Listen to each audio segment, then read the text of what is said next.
Hey guys! Hi! Xin chào mọi người. Welcome again, Mr. Bùi Ngọc Long, a very special guest to my channel. So because last time he was very welcomed by you guys, so in today's episode I'm inviting him again for another mock IELTS speaking test. So how do you feel to be back as a guest again?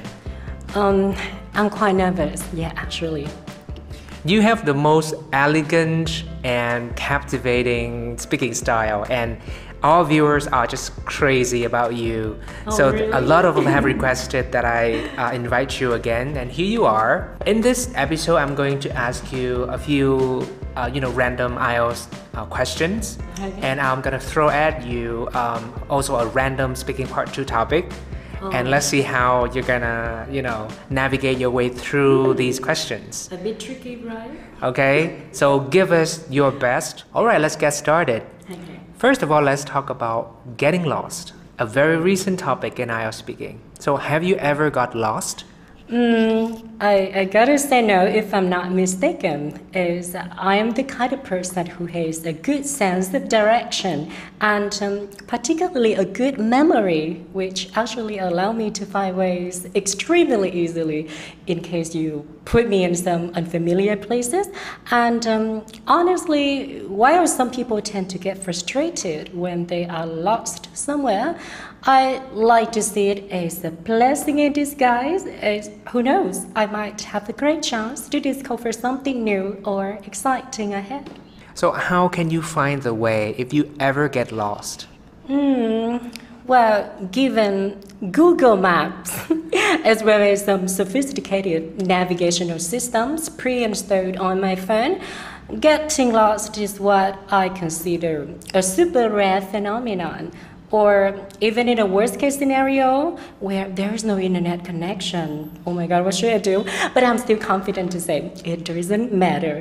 Because given my pretty good communication skills, I can effortlessly interact with the locals and ask for help. That's great. Brilliant. Now let's talk about barbecue. So what kind of food do you usually eat for a barbecue? As I see myself as a bit of a gourmand, what I particularly like would have to be a variety of meats and veggies, especially American beef, given its distinctive taste and incredible tenderness. So, while it might sound a little bit weird, I love eating alligator tenderloin, which is a bit chewy, but super scrumptious after being grilled for 5 minutes per side. All right, very interesting answer. So would you prefer to eat a barbecue with your friends or your family?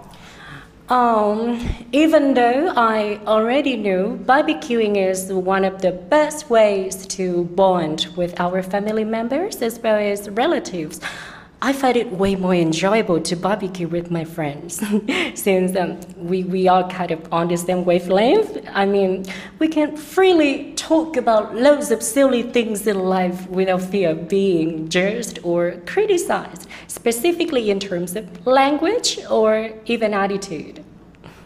All right, brilliant answer. So judging from your outfit, you're just wearing black and white. I'm gonna ask you a related topic, so can you guess what it is? Color, right? That's right, actually. So, do you like the same colors now as you did when you were younger? Definitely not.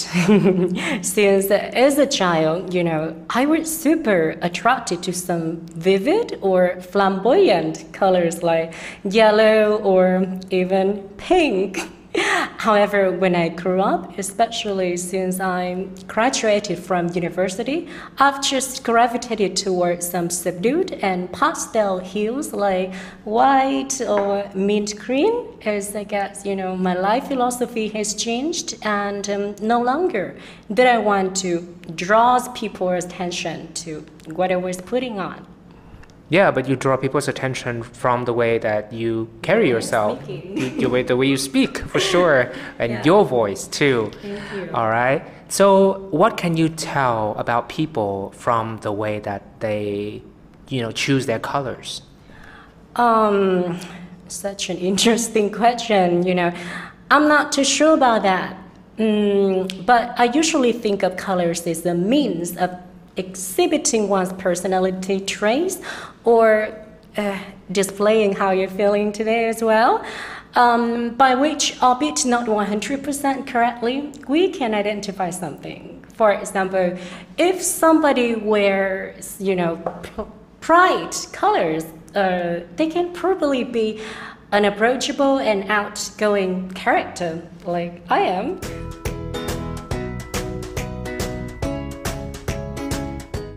All right, let's move on to part 2. So your topic for today is a very interesting one. Describe a time when you were friendly to someone you didn't like. Okay? While I consider myself a social butterfly, there are still some individuals whom I am really allergic to, not just because, their unacceptable behaviors, but also due to their undesirable personality traits. But unfortunately, some of them were my classmates at university. So, annually, whenever I go to our class reunion, it will be like a sheer torture. Is I must pretend to be nice and happy, like, oh my God, good to see you again. How is it going? Which is unbearably uncomfortable to do, but I have to do that just not to, poison the atmosphere. So now, let me tell you how I suppressed my feelings, or my angry feelings to be more precise, during our class get-together last year. Well, it's no doubt really fun to reunite with our friends after a long time being separated because of work or life or even the damn COVID.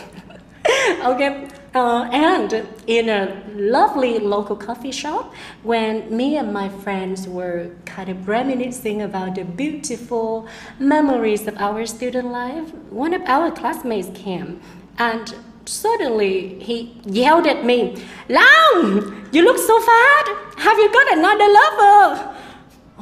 Oh my goodness, what the f is going on? I said to my friend, sorry.